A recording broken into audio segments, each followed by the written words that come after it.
donde vamos a hablar específicamente de evaluación. Quiere decir que a estas alturas nosotros ya superamos la parte general de la asignatura, que son las primeras 4 unidades, y también superamos toda la parte que tiene que ver con ajuste, que es la unidad 5, 6 y 7.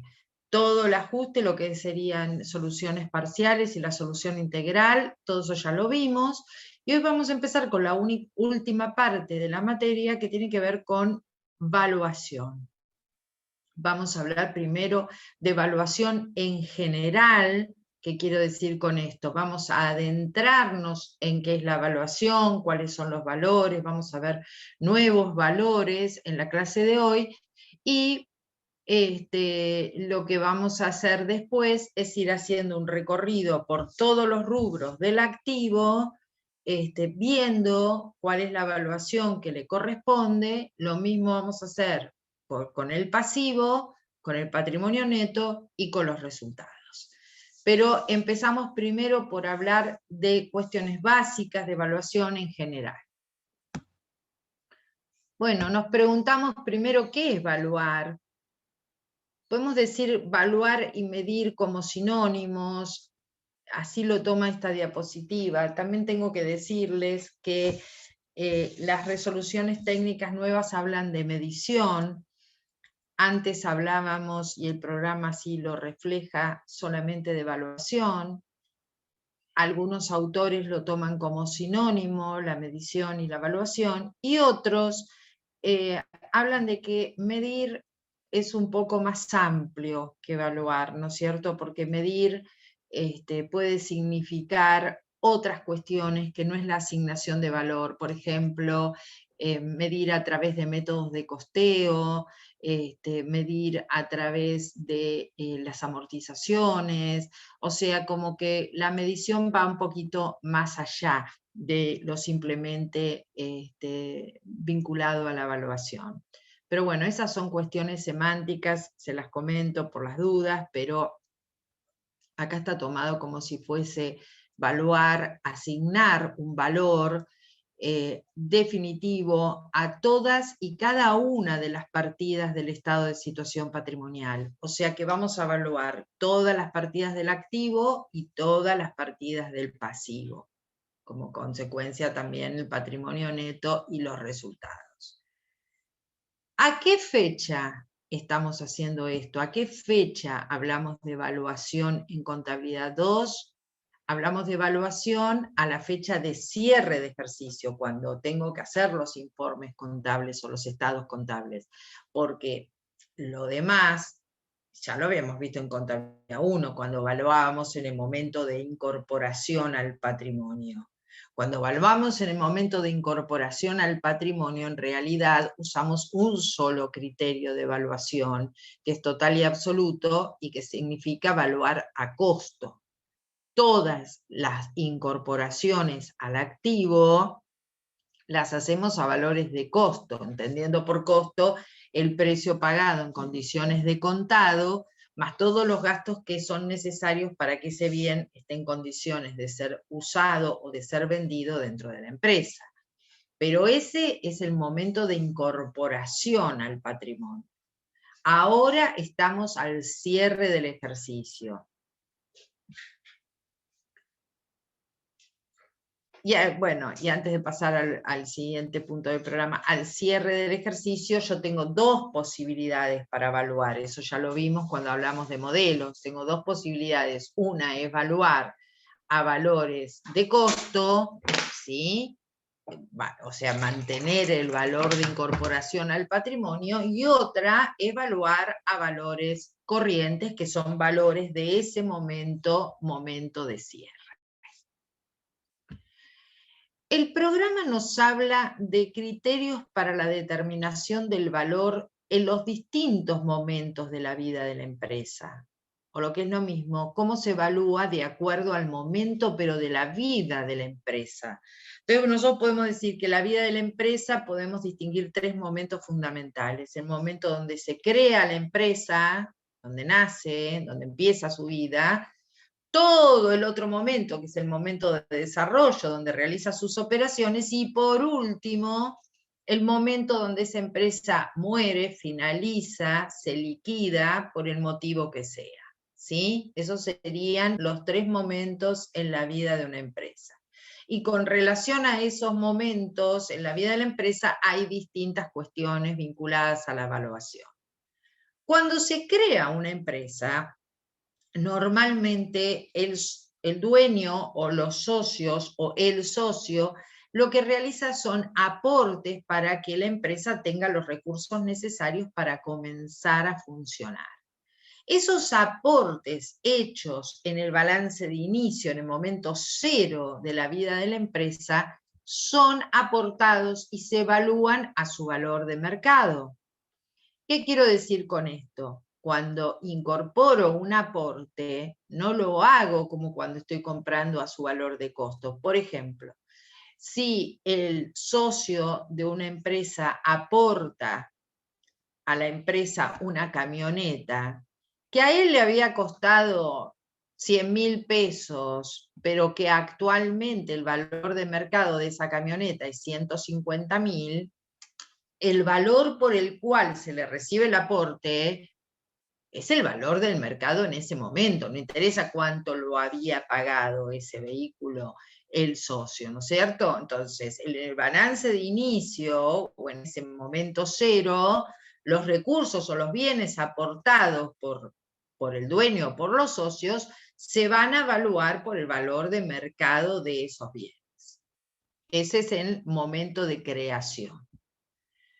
Luego, en el desarrollo o en la vida de la empresa, por supuesto, la empresa va a realizar operaciones y como producto de esas operaciones va a obtener ganancias o va a obtener pérdidas, y yo voy a realizar balances periódicamente cada cierre de ejercicio y voy a aplicar criterios de evaluación, dice la diapositiva, consistentes. Consistentes quiere decir que no puedo pasar de un criterio de evaluación a otro. En realidad voy a aplicar los criterios de evaluación que estén, digamos, que tenga que aplicar según el modelo contable que esté vigente en ese momento en la jurisdicción donde yo estoy presentando los estados contables. Así que voy a tener que tener en cuenta cuál es el modelo vigente en la jurisdicción. Pero además, no puedo aplicar un criterio de evaluación hoy y otro distinto mañana, porque si no los estados contables no serían compatibles para comparar. Ahora, hay un balance distinto a los balances que se hacen normalmente a lo largo de los años de vida de una empresa. Es el balance final de la vida de la empresa, o lo que se conoce con el nombre de balance de liquidación, ¿sí? Porque la empresa se liquida, finaliza la vida de la empresa, eso se conoce con el nombre de liquidación de esa empresa. Si se da este caso, si es este el caso que yo estoy liquidando la vida de la empresa para terminarla, los bienes o los que tengo en el activo, voy a tratar de que esos bienes los valúe a su valor de realización, a su valor probable de realización. O sea, ¿cuánto voy a obtener, cuánto voy a obtener de dinero si vendo todos los bienes que tiene la empresa? Y con eso que obtengo, voy a responder por las deudas que puedo llegar a tener, por todos los pasivos que puedo llegar a tener. Entonces, en el balance de liquidación cambia el criterio de evaluación y todos los bienes son valuados a su valor probable o valor neto de realización. O sea, valúo todo al valor que hoy le puedo dar salida del patrimonio, a lo que voy a obtener por vender, por liquidar todos esos bienes y sacarlos del patrimonio de la empresa, porque esa empresa está liquidada. Así que, de acuerdo al momento de la vida de la empresa, nacimiento, desarrollo y fin, cambian los criterios de evaluación, ¿no es cierto? En el inicio, los bienes aportados a su valor de mercado, luego en el desarrollo periódicamente de acuerdo al modelo vigente en la jurisdicción que yo voy a presentar, los estados contables, pero en el momento de liquidación todo lo evalúo, todos los activos los evalúo a su BNR, a lo que yo espero obtener cuando los vendo.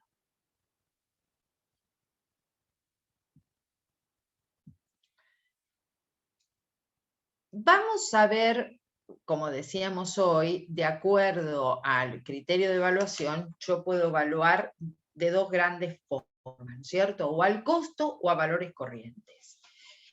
El costo, evaluar a costo histórico significa mantener el valor de incorporación del bien al patrimonio al cierre del ejercicio. Compré un terreno por 10.000 pesos en el año 2015. Bien.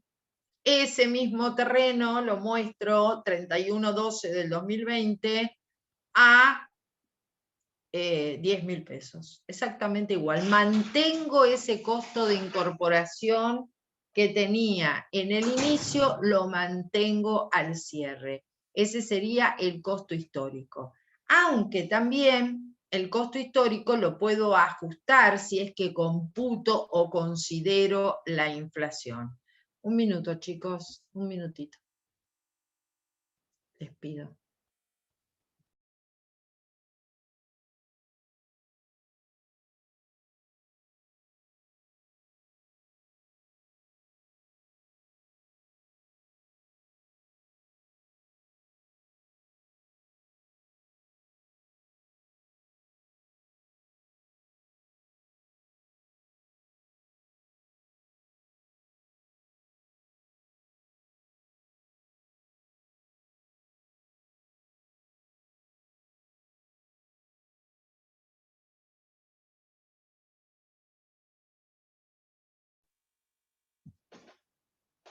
Perdón, chicos.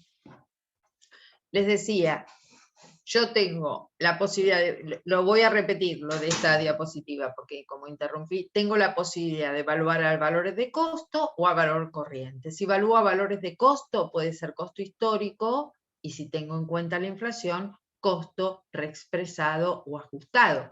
Pero siempre estoy hablando de valores de costo, en ese caso. ¿Está? Con o sin inflación, pero siempre a valores de costo. ¿Qué significa eso? Significa que el valor de incorporación que yo tuve de esos bienes al patrimonio lo mantengo al cierre del ejercicio. El otro criterio de evaluación me habla de evaluar a valores corrientes. ¿Qué significa evaluar a valores corrientes? Evaluar al cierre del ejercicio, recuerden que estoy en el cierre, al valor que tienen esos bienes en ese momento de cierre. Bueno, quiero decirles que no hay un único valor corriente, que depende de qué es lo que voy a evaluar. Así que va a haber distintos valores corrientes con los cuales me voy a tener que familiarizar. Los valores corrientes los puedo dividir en dos grandes tipos, valores corrientes de entrada y valores corrientes de salida.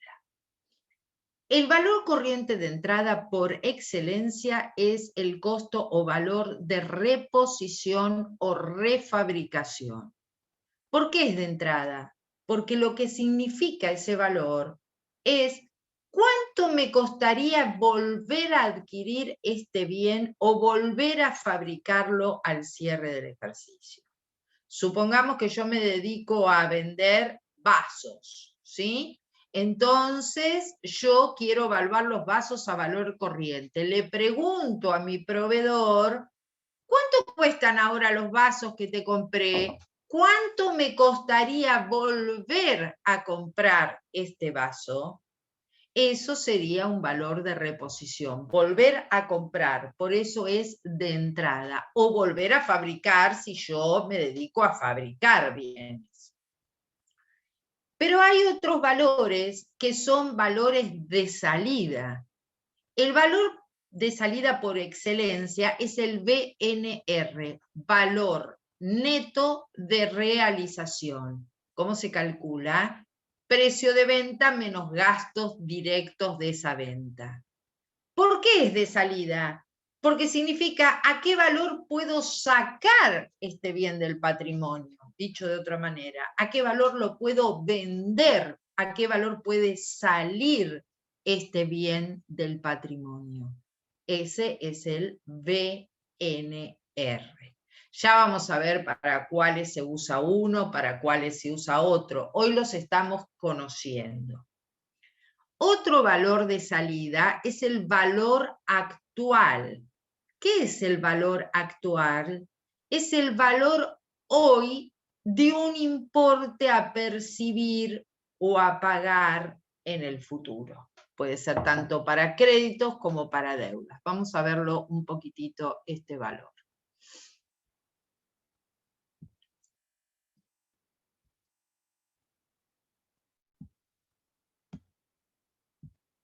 Bien. Supongamos una línea imaginaria de tiempo. Yo estoy acá al 31/12 y tengo, vamos a suponer que yo estoy al 31/12 del 20 y tengo un documento a cobrar cuyo vencimiento es un documento a cobrar cuyo vencimiento es en junio del 2021. Vence en junio del 2021. ¿Yo cuándo estoy parada? Yo estoy parada acá, al cierre del ejercicio 2020, y quiero ver qué valor le doy a ese documento a cobrar que vence en junio del 2021. Como yo lo que necesito es saber el valor hoy, 31/12, de un derecho a cobrar que vence en junio, lo que tengo que hacer es llevar el valor de vencimiento, junio, a valores de hoy, cierre de ejercicio. Así que no es que tengo que ir para adelante, tengo que ir de adelante hacia atrás. Esto que tengo que venir, retrotraer un valor de junio retrotraerlo a diciembre, se hace a través de fórmula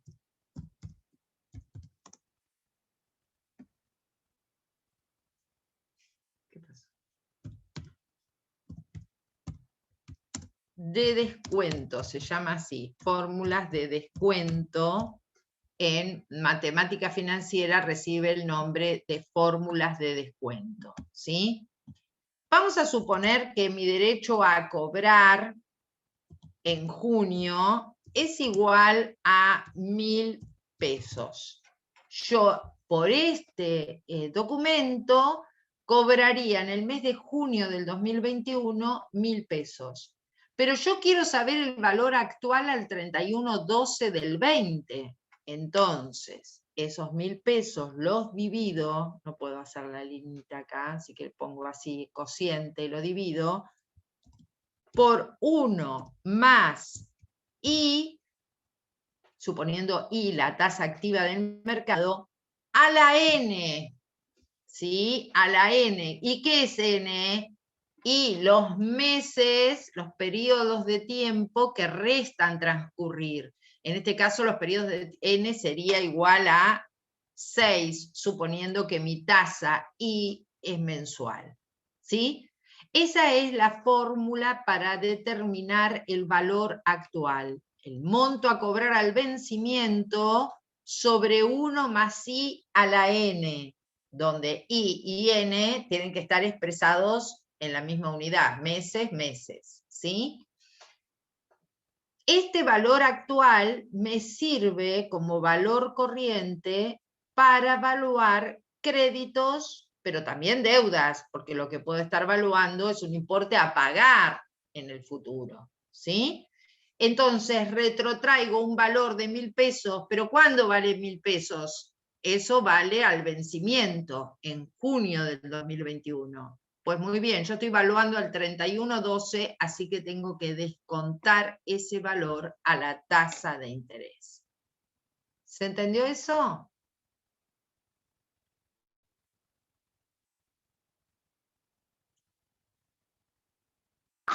Sí, profe. Bien. Pero no puedo compartir.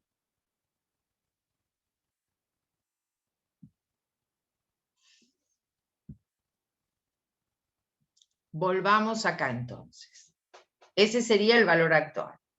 Y luego tengo otro valor, que es el valor patrimonial proporcional, que acá me dice que ese valor patrimonial proporcional, conocido contablemente con el nombre de BPP, es la parte del patrimonio neto de la empresa emisora que corresponde a una tenencia accionaria. O sea, ¿qué sería el BPP? Vamos a suponer que por algún motivo yo invierto en comprar acciones de otra empresa. Pero no compro una pequeña porción para obtener beneficio a través de la cotización de las acciones o a través de los dividendos que esas acciones devengan, sino que lo que compro es un porcentaje tal del capital de esas acciones que a mí me otorga la posibilidad de controlar todas las decisiones de esa empresa, o por lo menos me otorga una influencia significativa en las decisiones. Para eso yo tengo que tener la mayoría de los votos o un gran porcentaje de los votos para poder controlar las decisiones. Muy bien. Esa tenencia accionaria que yo voy a tener dentro de mi activo en el rubro inversiones, ¿a qué valor la incorporo al patrimonio y a qué valor la muestro al cierre del ejercicio? La muestro a su valor patrimonial proporcional, entendiendo por BPP, como dice ahí, la parte que yo tengo del patrimonio neto de la emisora. Para eso voy a aplicar una fórmula. Vamos a volver a la pizarra.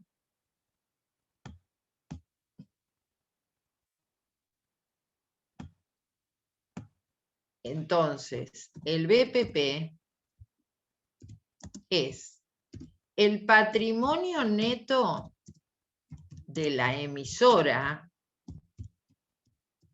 o sea, de la que emite las acciones que yo voy a comprar, menos las acciones preferidas, si hubiera acciones preferidas. ¿Qué son las acciones preferidas? Las acciones preferidas son acciones que tienen preferencia porque otorgan más de un voto, porque otorgan mayor cantidad de dividendos, pero esas acciones no sirven, esas que son preferidas, que tienen algunos beneficios adicionales, no sirven para el cómputo del BPP. Entonces, para computar el BPP, que es el valor corriente que le doy a mi tenencia accionaria, lo determino por el patrimonio neto de la emisora menos las acciones preferidas.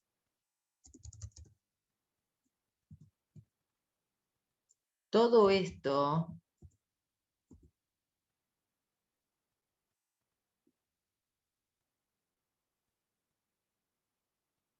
bueno, no puedo hacerlo sobre, así que voy a hacer así, dividido el número total de acciones que tiene esta empresa, dividido el número total de acciones que tiene esta empresa, entonces al patrimonio neto de la emisora lo divido, le saco las preferidas y lo divido por el número total de acciones que tiene la empresa, y de esa manera saco el valor por acción, ¿no es cierto? Y a todo este resultado lo multiplico, lo pongo debajo porque ahí no me entra, a todo ese resultado lo multiplico por el porcentaje o por la cantidad de acciones en tenencia, o sea, por la cantidad de acciones que yo compro, ¿no es cierto? Patrimonio neto de la emisora menos las acciones preferidas, dividido el número total de acciones de la emisora, eso me da el valor por acción, a eso lo multiplico por la cantidad de acciones que yo estoy comprando. Eso me da el BPP, y el BPP, vuelvo, dejo de compartir esto.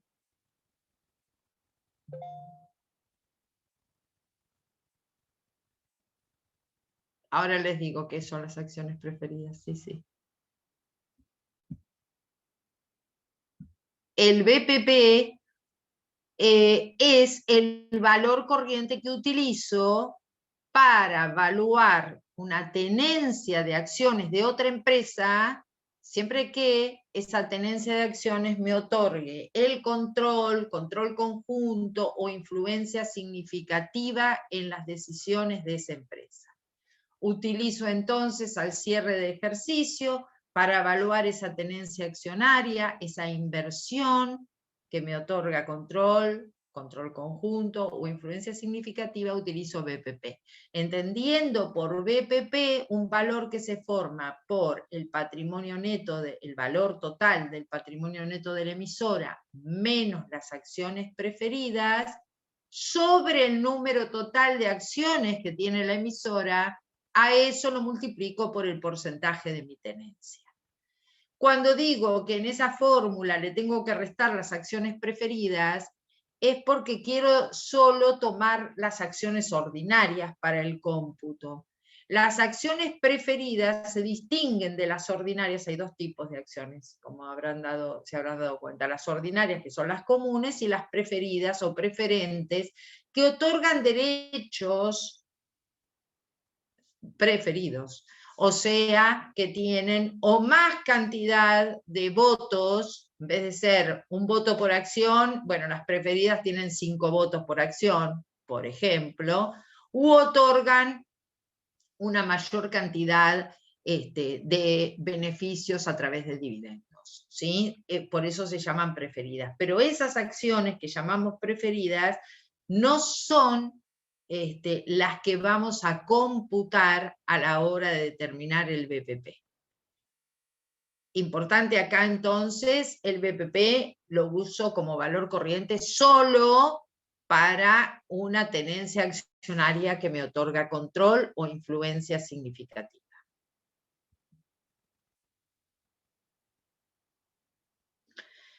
El programa me habla del criterio generalmente aceptado, análisis, alcance e incidencia. El criterio generalmente aceptado de evaluación es costo, pero ojo, es costo para el momento de incorporación de los bienes al activo. En ese momento es costo. Siempre que incorporo un bien al activo, lo incorporo a valor de costo, entendiendo por costo el precio pagado en condiciones de contado más los gastos necesarios. Ese es el momento de incorporación. Pero al cierre, evalúo de acuerdo al modelo contable que esté utilizando.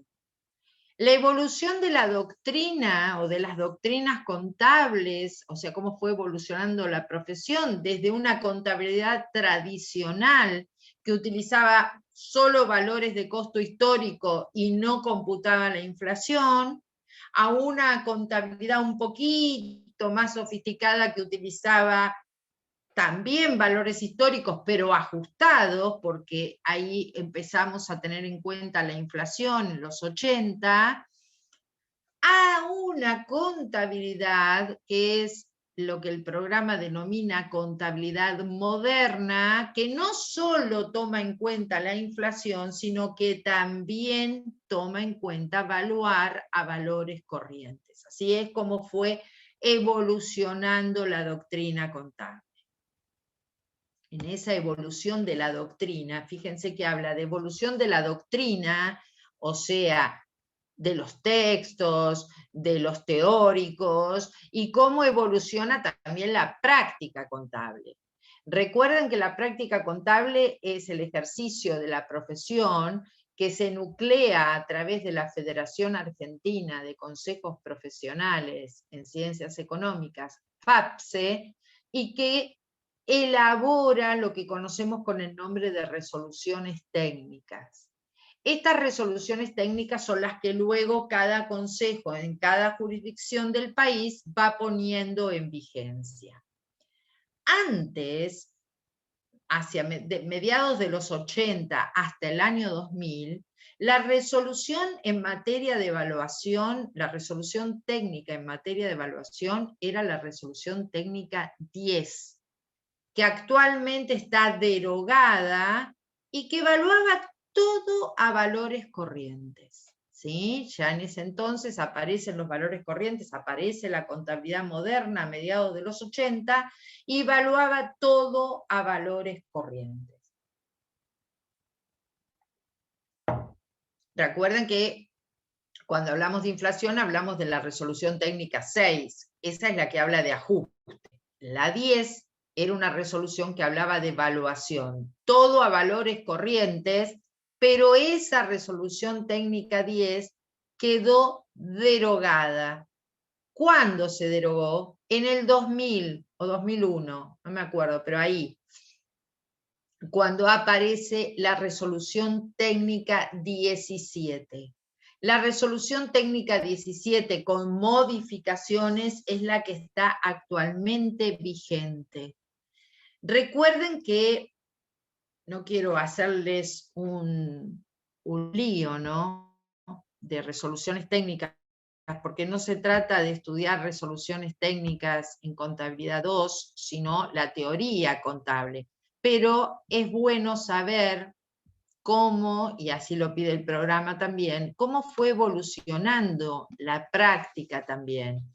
Entonces, independientemente de la RT6, que es de moneda constante de inflación y que surge a mediados de los 80, en nuestro país, en evaluación, aplicábamos la RT10, esto fue en los 90, hoy les dije en los 80, pero no, fue más una norma de evaluación de los 90, la 10, ahora está derogada. Esta resolución hablaba de evaluar a valores corrientes.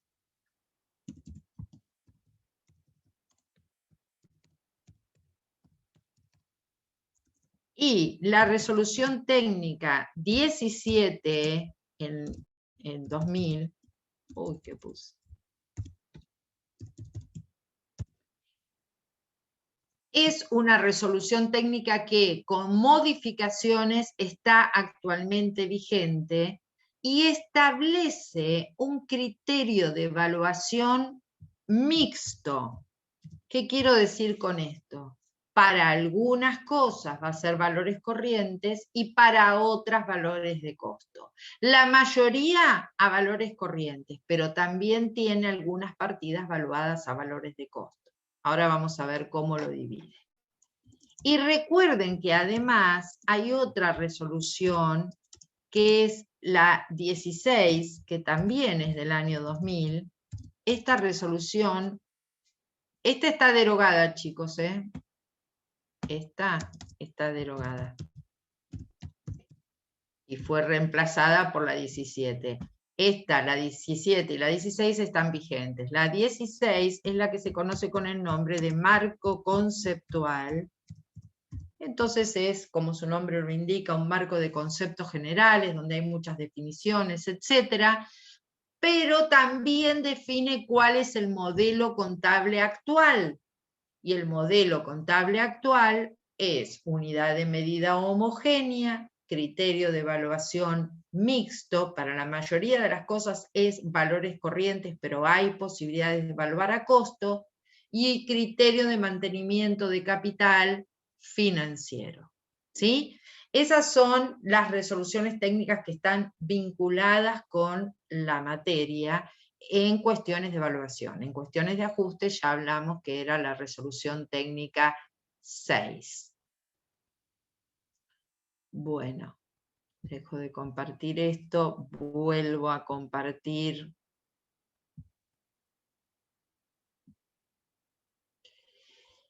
Fíjense la resolución técnica 17, cómo establece que es un criterio mixto.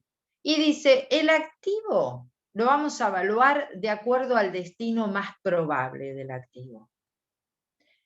Entonces dice, aquellos bienes que están destinados a ser vendidos al cambio, o sea, los bienes de cambio, los vamos a evaluar a valores corrientes. Y aquellos bienes que están destinados al uso, fundamentalmente los bienes de uso, los vamos a evaluar a valores de costo. Pues bien, esto no fue, actualmente no es tan así, porque surgen resoluciones que modifican y después surge una resolución que es la 31 que me permite, si quiero, no me obliga, me permite, si quiero, evaluar los bienes de uso a valores corrientes.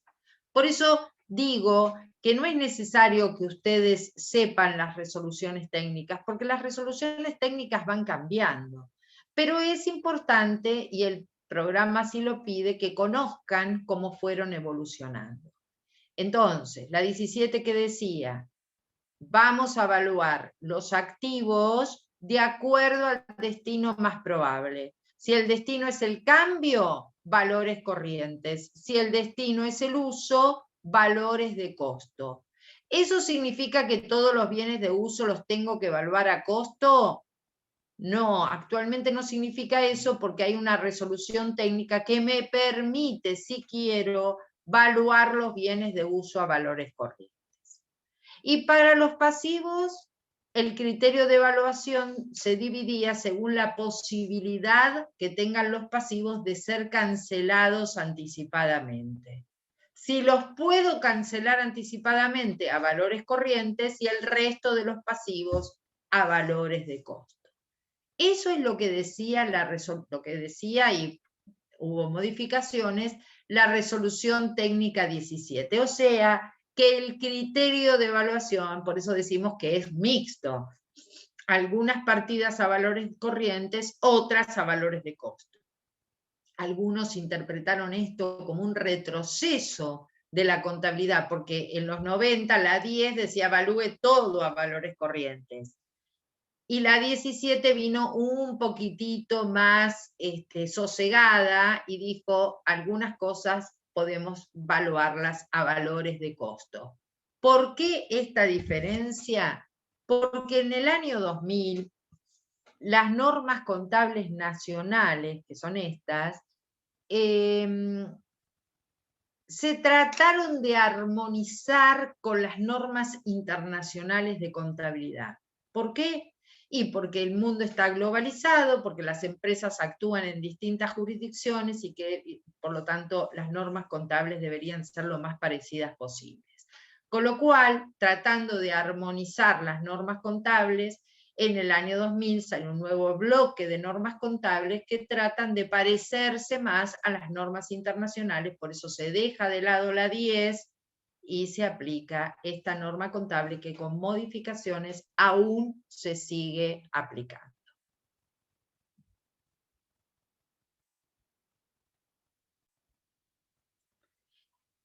Lo último de lo que habla el programa es de dos conceptos, sobrevaluación y subvaluación, pero para eso voy a explicar a través de compartir pantalla otro concepto, que no tiene diapositiva, pero que es importante.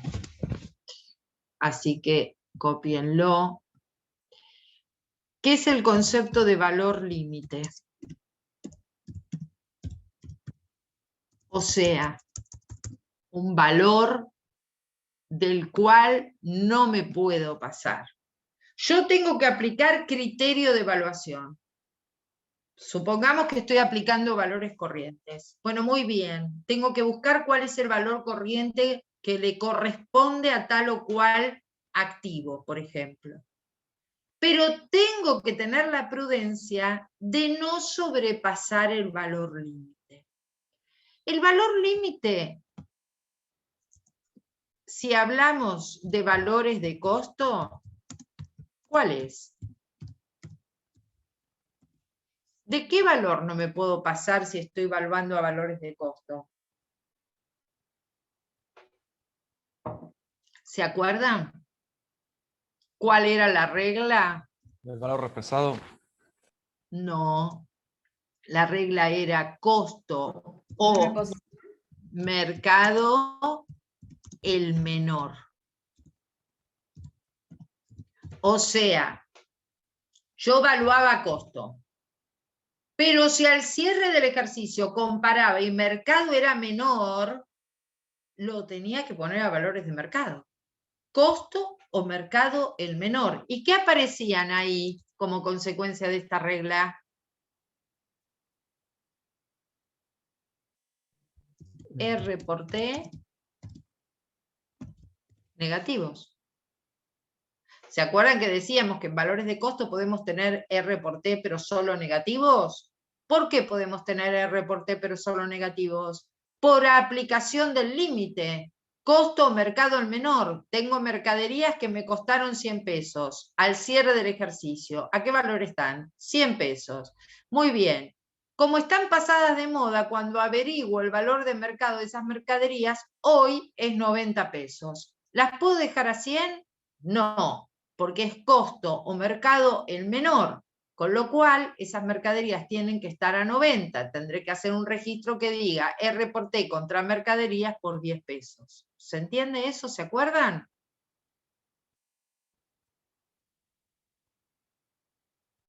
Bueno, me deben estar contestando por el chat y desde acá no lo veo. Espero que sí. Cualquier cosa me interrumpen. Sí, la mayoría está contestando por el chat que sí. Bueno, gracias. Ahora, el valor límite, si estoy en valores corrientes, el valor límite cambia, no es costo mercado el menor. El valor límite es lo que se conoce con el nombre de valor recuperable. Así que fíjense la cantidad de valores de los que hablamos hoy. Valor de reposición o de refabricación, valor actual, valor neto de realización, valor patrimonial proporcional, y ahora estamos hablando de valor recuperable. Todos valores que tenemos que conocer y saber aplicar. ¿Qué es el valor recuperable? Es el valor límite del que no me puedo pasar si estoy evaluando a valores corrientes. O sea, que yo evalúo, vamos a suponer, evalúo un bien, una mercadería la evalúo a valores de reposición, valor corriente de entrada, le pregunto a mi proveedor, esta mercadería que te compré en enero, ¿cuál es el valor que tiene en diciembre? ¿Cuánto me costaría hoy si la comprara en diciembre? El proveedor me dice el valor y ese es el valor de reposición. A ese valor la evalué. Pero al cierre del ejercicio tengo que comparar ese valor con el valor recuperable. ¿Para qué tengo que hacer esa comparación? Porque no me puedo pasar del valor recuperable. Bien, ¿cómo calculo el valor recuperable? ¿Qué es? El valor recuperable, dice la teoría, que es el mayor entre, la teoría, digamos, es una teoría que apunta a la rentabilidad, entonces trata de usar el mayor valor entre el BNR y el BUE. Miren cuántos valores. Y me dice que el valor recuperable es el mayor entre estos dos. ¿Y qué es el BUE? Porque el BNR ya sé. El BUE es el valor de utilización económica. Valor de utilización económica. ¿Y qué es? ¿Cómo lo determino ese valor de utilización económica? Porque el BNR ya sé que es el precio de venta menos los gastos directos de venta. Y el BUE es la sumatoria de los flujos de fondos futuros estimados que se espera obtener por el uso del bien, de ese bien en particular.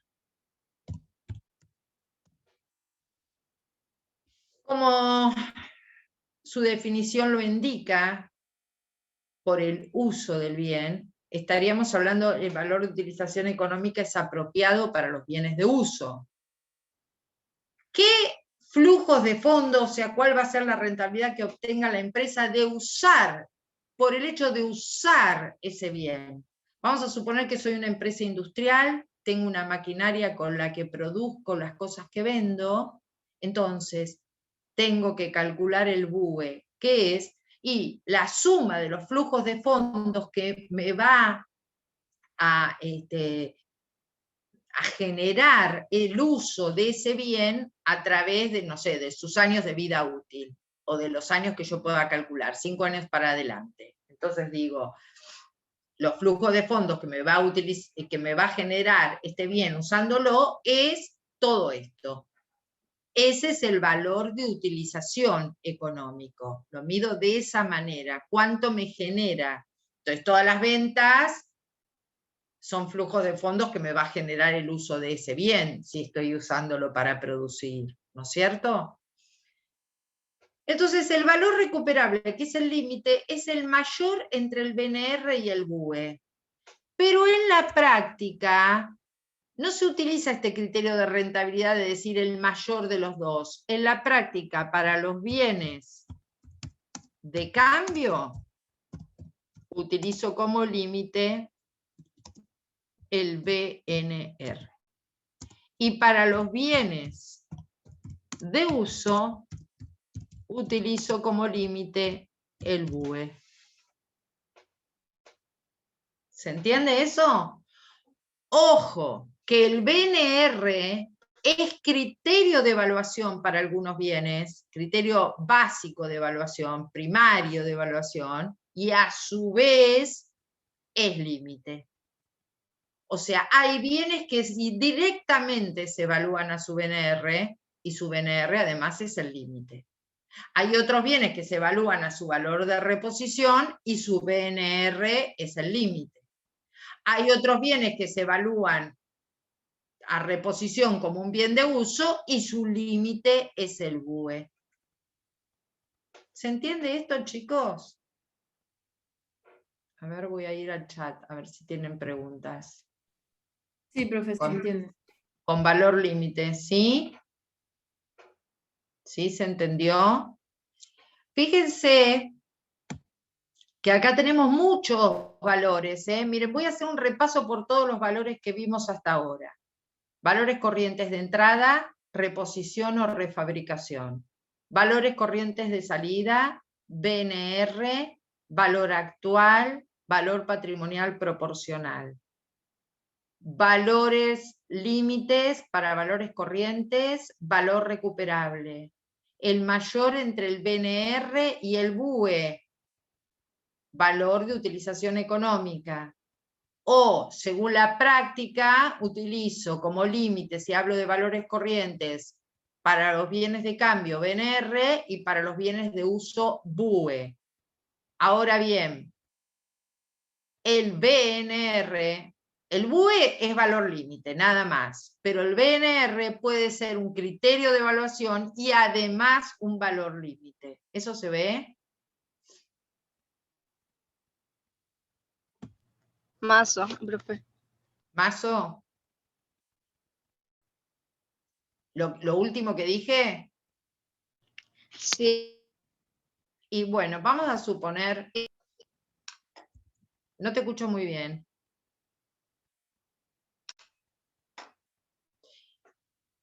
Vamos a suponer que yo voy a evaluar un bien cuyo criterio básico de evaluación es BNR. ¿Qué condición, sobre esto vamos a volver, pero qué condición tiene que tener un bien para que yo a valores corrientes lo evalúe a BNR?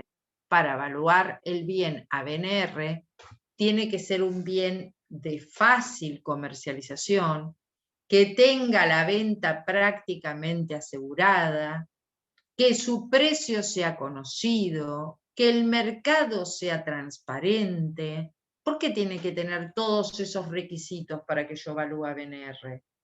Porque ¿qué significa evaluar a BNR? Significa que yo voy a tener en el activo un bien al valor que espero venderlo. Eso es evaluar a BNR.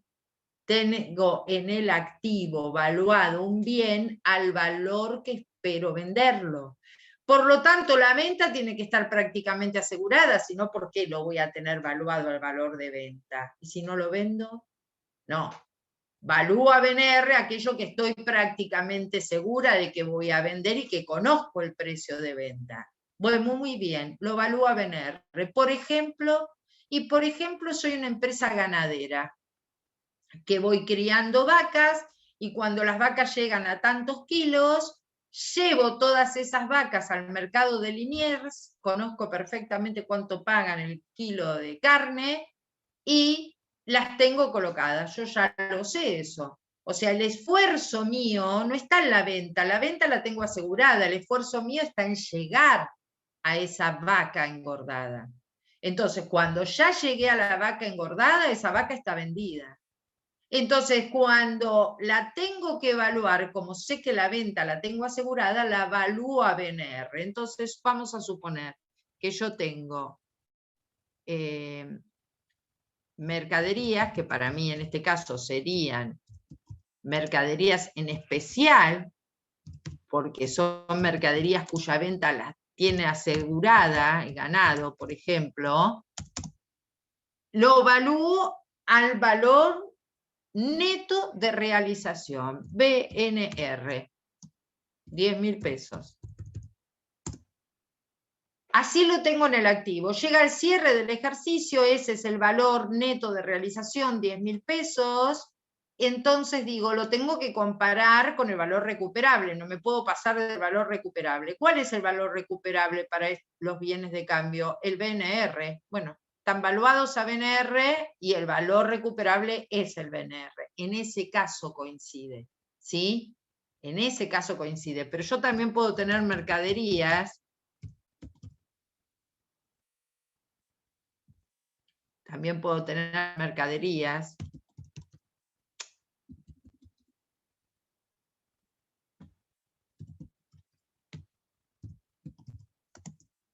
por ejemplo, no sé, camperas, vendo camperas. Esas camperas, si yo evalúo a valores corrientes, las tengo que evaluar a un valor de reposición. ¿Cuánto me costaría reponer las camperas? No a un BNR, porque tengo que salir a vender las camperas. No tienen la venta asegurada las camperas. Entonces, las tengo que evaluar ¿a qué valor? A un valor de reposición. A un valor de reposición que vamos a suponer que es 1.000 pesos por campera. Comparo para ver si me paso cuál es el BNR, ¿sí? No me puedo pasar del BNR y cuando comparo digo el BNR de estas camperas es 1.200. Bueno, perfecto. Las dejo a su valor de reposición 1.000 y no me estoy pasando de su BNR. ¿Se entiende? Sí, profe. Ahí estás usando, profe, BNR porque es un bien de cambio. Si el ejemplo fuera, por ejemplo, con un rodado, ahí entraría en juego el BUE, ¿puede ser? Exactamente, vamos a hacer, suponete, un rodado que tenga un valor de reposición de 10.000 pesos. Muy bien. ¿Con qué lo comparo? Con el BUE. Tengo que calcular el BUE. ¿Cuánto obtengo por el uso de ese rodado? 11.000 pesos. Me quedo tranquila. Lo dejo evaluado a su valor de reposición, porque no me paso del BUE. ¿Se entiende? Sí, yo con esto no termino de entender ahí, o sea, sí lo entiendo, pero como que cuando dice valor recuperable el mayor entre el BNR y el BUE, ¿en qué momento hacemos esa comparación? No lo comparamos nunca BNR y BUE. No, porque, a ver, si quiero uso esa forma. Sí. BNR, el mayor entre el BNR y el BUE. Si quiero, lo hago así.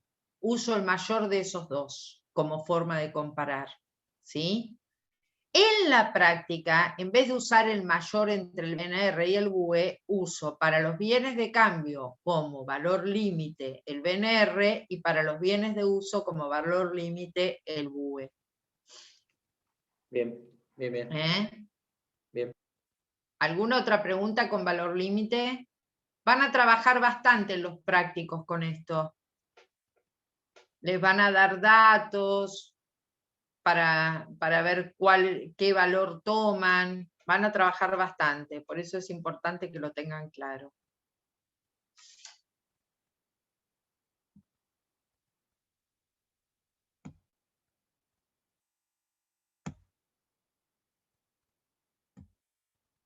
Vemos los últimos dos puntitos que son muy sencillos de esta unidad, que hablan de sobrevaluación o subvaluación. En el caso de que alguien no tuviese en cuenta el valor límite, ¿no? Entonces yo no tengo en cuenta el valor límite y sobrevalúo el activo, por ejemplo, ¿no? Determino un valor que es por encima de lo real. Tendría que haber comparado con el límite y no lo hice y me quedó sobrevaluado el activo. ¿Qué consecuencias tengo por esto? Y al aumentar el activo me aumenta el patrimonio neto. Entonces yo puedo estar distribuyendo utilidades que no son reales. Aguando el capital porque estoy distribuyendo en realidad capital y no resultados, porque esos resultados no son reales. ¿Se entiende? Si yo aumento el activo me genera un resultado positivo que en realidad no estuvo ese resultado positivo. Entonces aumenté el patrimonio neto, pero aumenté el patrimonio neto en forma irreal, y entonces en realidad puedo estar distribuyendo capital si distribuyo esos resultados. Por otro lado, inflar el activo por encima de lo real está penado por ley. ¿Sí? No lo puedo hacer porque es como fraude, estoy haciendo fraude en los estados contables. Entonces a mí me conviene presentar un estado contable con un activo muy alto y de esa manera ser más rentable o obtener un préstamo, pero eso no lo puedo hacer. Y respecto de lo que sería la subvaluación, es inverso, ¿no? Se produce obviamente cuando estoy mostrando un activo o un pasivo por menor valor del que vale, y por lo tanto estoy determinando un patrimonio neto menor al patrimonio neto que es real. Entonces, como yo distribuyo en función de los resultados que obtengo, voy distribuyendo los resultados que obtengo, si considero un patrimonio neto menor, hay resultados que no los voy a distribuir porque pienso que no los tuve, no los puedo observar porque el patrimonio neto es menor que el real. Y al tener esos resultados ocultos, voy generando lo que se conoce con el nombre de una reserva oculta. ¿Qué quiere decir esto? Que por desconocimiento estoy generando una reserva porque no distribuyo resultados que podría estar distribuyendo, pero como tengo todo subvaluado, no los puedo ver, esos resultados. Esos serían los últimos dos puntos respecto de esta unidad, que es la unidad que habla de evaluación en general, donde por primera vez ustedes toman conocimiento con BNR, valor actual, valor patrimonial proporcional, valor recuperable, valor de utilización económica. ¿sí? Por primera vez conocen todos esos valores que luego en el recorrido que vamos a ir haciendo por todo el activo, pasivo, patrimonio neto y resultados, los vamos a ir aplicando a cada uno de esos de esas partidas, les vamos a ir aplicando cuál es el criterio de evaluación que le corresponde. ¿Preguntas de la unidad 8?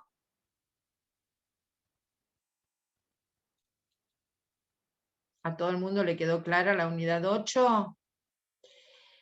Para todos los rubros en general están tratados en contabilidad pasado, presente y futuro.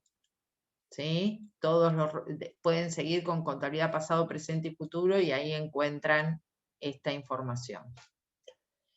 ¿Qué les iba a decir? La diapositiva de esta clase yo se las había enviado, la de la unidad 8. No, profe. ¿No? Bueno, entonces ahora vamos a hacer una cosa. Hacemos un descanso de 10-15 minutos. Yo mientras les envío la unidad 8 y la 9, que es la que vamos a ver ahora, así ya las tienen, la 8 y la 9. ¿Les parece? Dale. Sí. Bueno, y en un ratito nos volvemos a juntar. Ahora lo envío al grupo. ¿Está?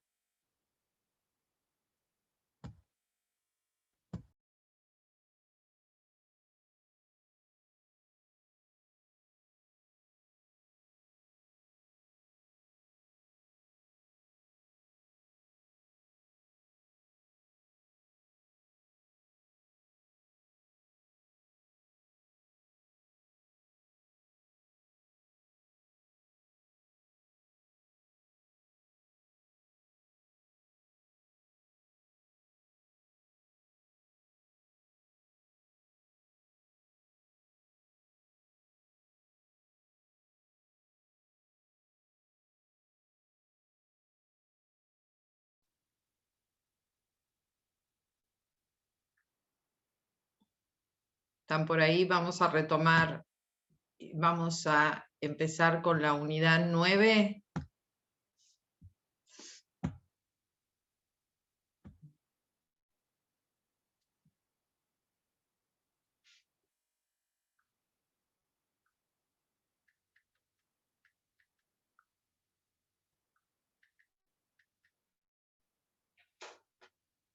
Vamos a empezar con la unidad 9.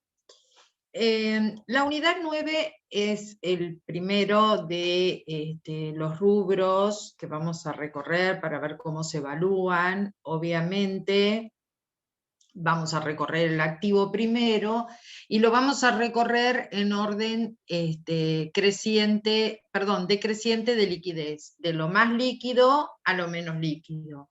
Entonces, por supuesto que primero empezamos con el activo disponibilidades o caja y bancos. Es exactamente, nos estamos refiriendo al mismo concepto, solo que antiguamente se usaban más disponibilidades y como las resoluciones técnicas los llaman caja y bancos, en general se empieza a utilizar caja y bancos como nombre.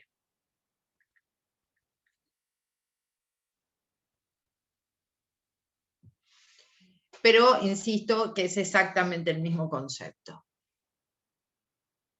¿Qué son las disponibilidades? Obviamente son bienes de los que se puede disponer libremente, pero para que sean o para que puedan ser considerados dentro de caja y bancos, los activos tienen que cumplir determinadas características.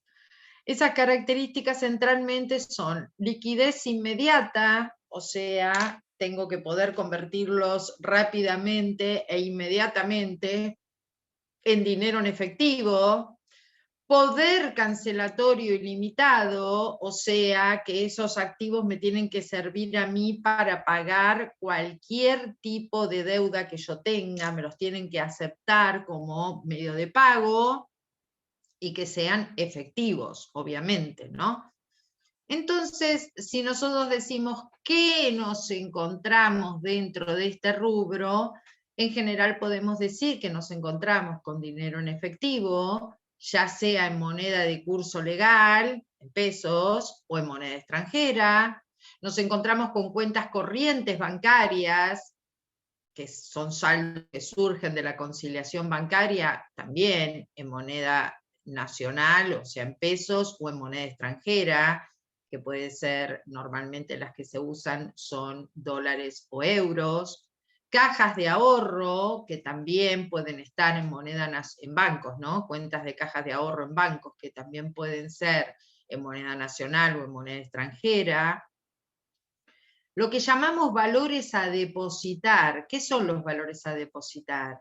Y son, por ejemplo, cheques que recibimos de nuestros clientes, pero que todavía por alguna razón, o porque la fecha todavía no llegó, o porque yo no fui al banco, o por el motivo que sea, todavía no los deposité, entonces eso los llamo valores a depositar.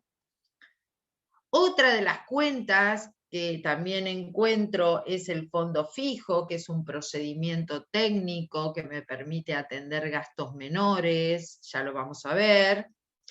O valores al cobro. ¿Qué son valores al cobro? Y bueno, son cheques que me dieron mis clientes que no son de esta jurisdicción, digamos, no son de La Plata o no son de lugares cercanos. Entonces, por ejemplo, me dieron un cheque del Banco de Catamarca.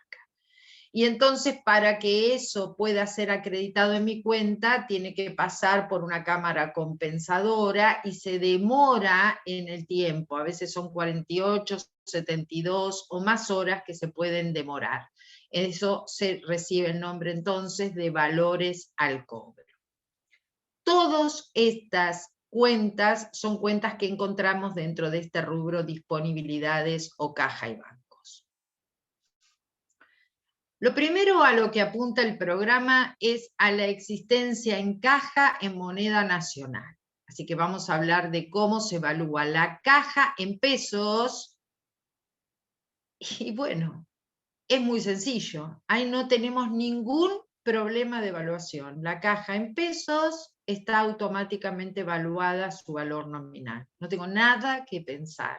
No tengo que decir qué valor corriente le corresponde, no, están automáticamente evaluados, tienen un valor nominal. Ahora, lo que es más importante que la evaluación en este tema de caja, en pesos, son los procedimientos técnicos para determinar su saldo y para permitir el control, ¿no es cierto? Para que el dinero en efectivo no se escape. El procedimiento técnico para determinar el saldo de caja recibe el nombre de arqueo de caja. Arqueo de caja. El arqueo de caja es un procedimiento muy sencillo que consiste en un recuento físico de todo lo que efectivamente tengo en caja. Y comparo la realidad de lo que me aparece en ese recuento con lo que dice el mayor de la cuenta caja. Entonces puede ser que surjan diferencias por distintos motivos. Yo, esas diferencias en más o en menos, las voy a llamar sobrantes o faltantes de dinero, y como hay un responsable de la caja de la empresa puede tener dos políticas distintas. Entonces, si hay faltantes o sobrantes, se consideran resultados positivos o negativos de la empresa, o se lo hacen cargo al cajero, en cuyo caso, de haber faltantes, se consideran como un anticipo de sueldo. Entonces, vamos a suponer, hago el arqueo de caja y me encuentro con 5.000 pesos de dinero en efectivo. Pero el mayor de mi cuenta caja dice 5.500. ¿Qué pasó? Y si la contabilidad dice 5.500, pero la realidad del recuento físico dice 5.000, evidentemente faltan 500 pesos. Hay un faltante, que va a ser resultado negativo si la empresa se hace cargo, o anticipo de sueldos si lo hago cargo al empleado, que es el cajero. ¿Está? Si lo hago responsable al cajero.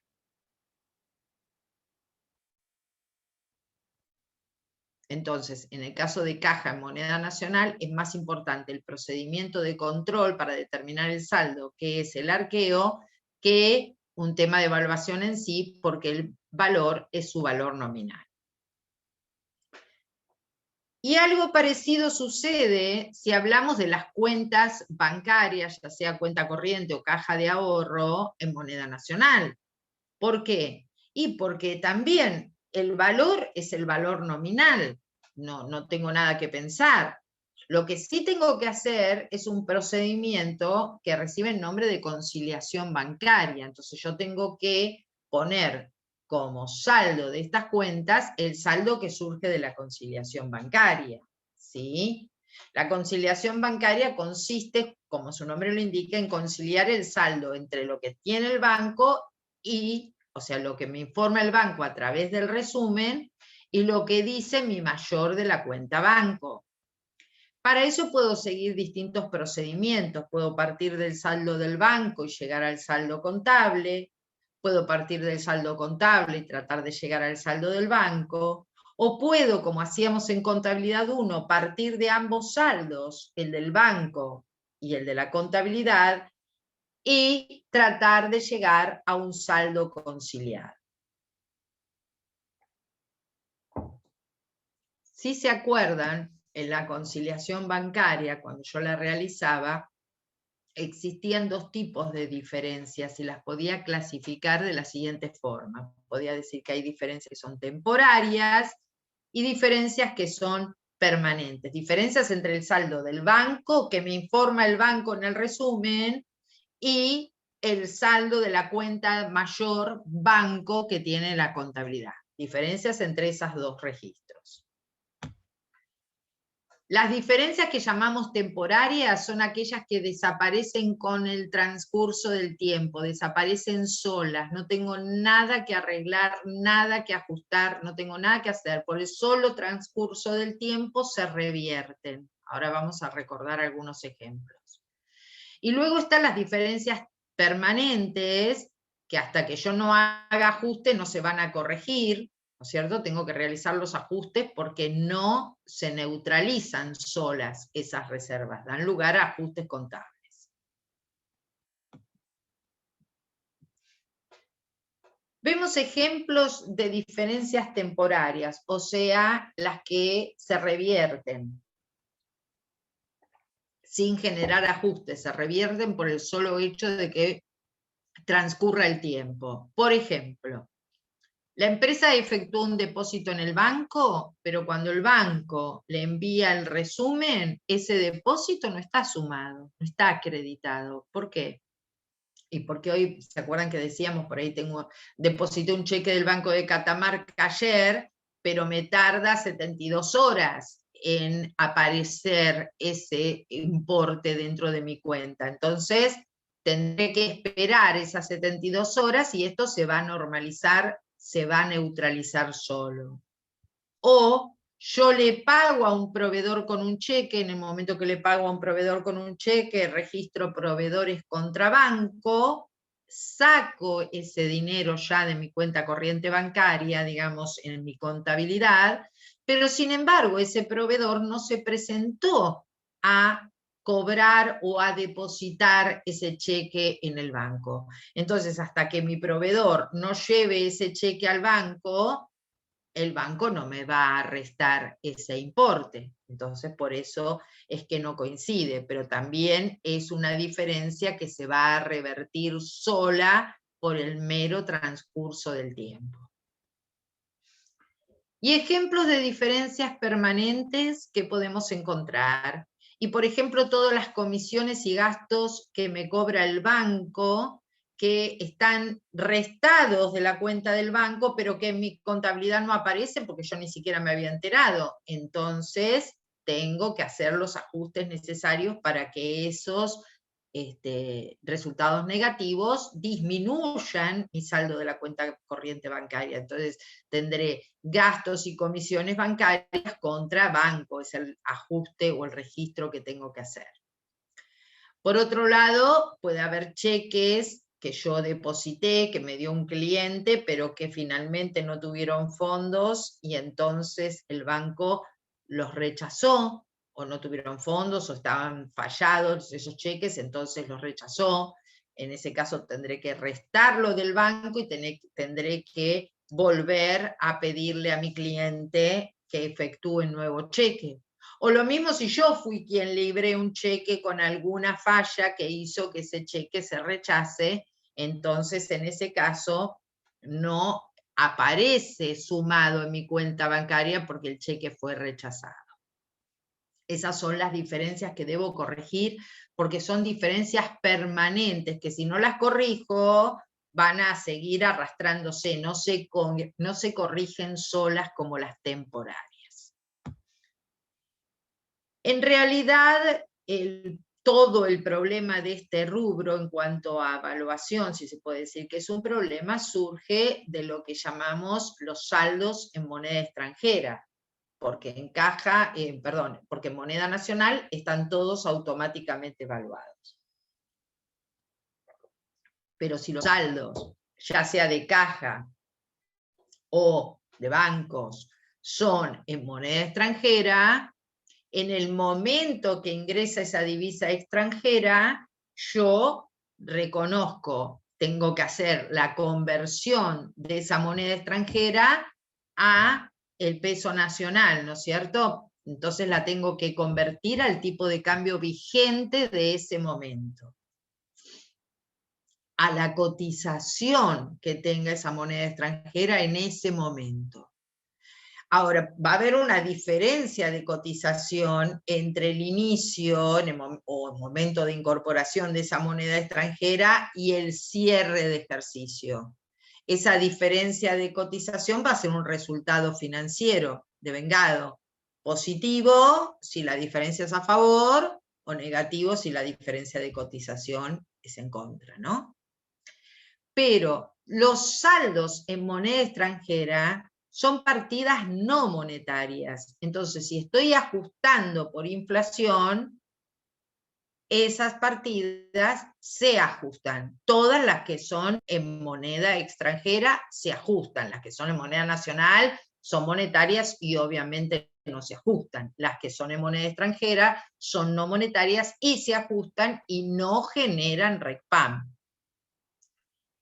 Bueno, ahí aclara que si la tasa de inflación supera la cotización, la diferencia de cambio va a ser negativa, obviamente. Pero ¿qué es lo importante y lo central? La evaluación al cierre de estas partidas. Todas las partidas que tengan disponibilidades en moneda extranjera se evalúan al tipo de cambio comprador que tenga esa moneda al cierre del periodo. Averiguo la cotización, tipo comprador, y convierto la moneda extranjera a ese valor de cotización al cierre del ejercicio. Esa es la forma de evaluar.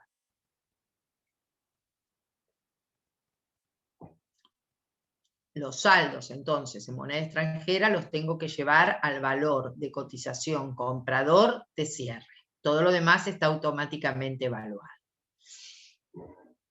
Por último, algo muy sencillo que tal vez algunos recuerden de contabilidad 1 es el fondo fijo. ¿El fondo fijo qué es? Es un procedimiento de control del dinero. ¿Por qué es un procedimiento de control? Porque muchos piensan que fondo fijo y caja chica es lo mismo. La caja chica es un dinero que separo para hacer frente a gastos menores, punto. Pero el fondo fijo es más que eso. Porque el fondo fijo es para atender gastos menores, pero además pongo un responsable para que lleve el detalle de esos gastos, y además cuando lo creo contra un cheque. Entonces, cuando conformo ese fondo fijo, cuando lo constituyo, lo creo con un cheque. Y cuando lo tengo que reponer, lo repongo con un cheque, de manera tal que no salga dinero de esa empresa sin que yo, que soy la propietaria o la autorizada, firme los cheques correspondientes. El fondo fijo, hay una persona que es responsable, va llevando una planilla de rendición, que va a rendir cuando se lleva gastado, no sé, un 70, un 80%, eso lo determina la política de cada empresa, pero si al cierre del ejercicio no agotó el fondo, de todas maneras al cierre de ejercicio sí se debe rendir ese fondo fijo porque hay que registrar todos los gastos que se hayan hecho a través del fondo. Pero el fondo se crea con un cheque, o sea que hago fondo fijo contra banco, y se repone también con un cheque, ¿sí? De manera que no salga dinero si no es con mi firma, o con la firma de la persona autorizada. Al cierre del ejercicio, como dijimos recién, independientemente de cuánto se haya gastado, que por ahí se gastó nada más que el 10%, hay que rendir igual el fondo fijo. Está en moneda de curso legal, así que si el fondo fijo está en moneda de curso legal, se evalúa su valor nominal, y si el fondo fijo está en moneda extranjera, a lo mejor es una empresa exportadora que tiene un fondo fijo en moneda extranjera, bueno, por supuesto se evalúa al tipo de cambio de cierre, tipo de cambio comprador de cierre de ejercicio. ¿Sí? O sea, ¿qué es lo fundamental en este rubro? ¿Qué es lo... un segundito, chicos, porque estoy tratando de dejar de compartir y no me permite dejar de compartir. Ahí está. ¿Qué es lo fundamental, decía, en este rubro? Y lo primero que es fundamental es que problemas de evaluación no tengo, porque si son saldos en moneda nacional, están todos automáticamente evaluados a su valor nominal. Lo que tengo en todo caso son problemas de control, y para eso tengo que llevar adelante mecanismos de control, como el arqueo de caja, como la conciliación bancaria, como el fondo fijo.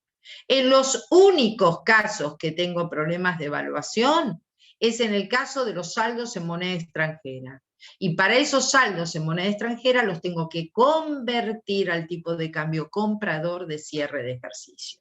Es muy sencillo, eso es el único secreto de este rubro, que si estoy ajustando todo lo que es en moneda nacional, son partidas que están expresadas ya a pesos de cierre, por lo tanto no las ajusto, pero generan RECPAM. Y todo lo que está expresado en moneda extranjera son rubros no monetarios, por lo tanto los ajusto, pero no generan RECPAM. ¿Sí? ¿Se entendió? ¿Alguien tiene alguna consulta para hacerme? ¿Alguna pregunta de este rubro caja y bancos o disponibilidades? Ahí en el chat le escribieron algo, profe. A ver.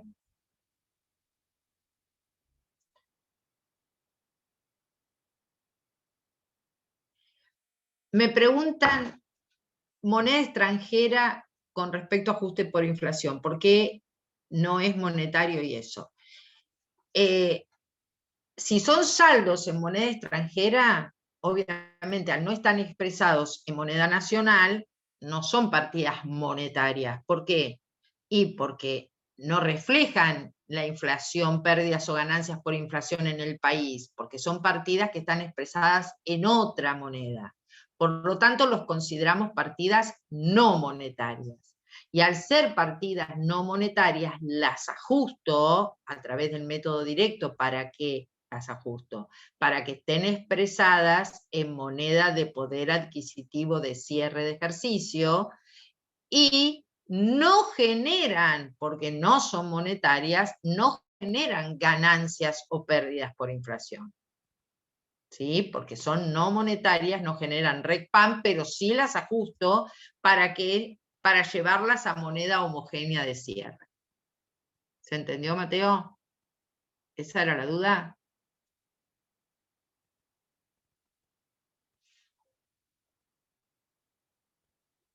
Bueno, ¿alguna otra consulta respecto de este de esta unidad que es muy sencilla, no tanto la que viene, que son créditos, pero esta es una unidad sencilla. ¿Alguna otra pregunta? Igual, aunque sea a mí me parezca sencilla, por ahí a ustedes no, así que pregunten lo que necesiten.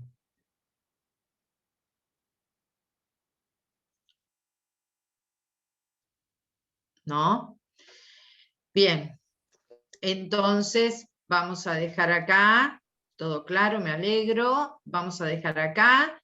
Hoy vimos 2 temas, evaluación en general, y empezamos el recorrido por el activo, primer rubro, el más fácil de todos porque no tiene demasiados problemas de evaluación. Y vamos la clase que viene a ver créditos. Después les envío por el grupo las diapositivas de créditos.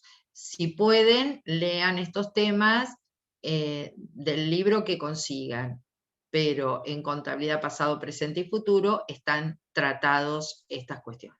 ¿Sí? Dejamos acá, Ignacio grabó la clase, así que seguramente después les va a pasar el video. Chao chicos, será hasta el martes próximo. Chao, profe. Chao, profe. Chao, chao. Chao.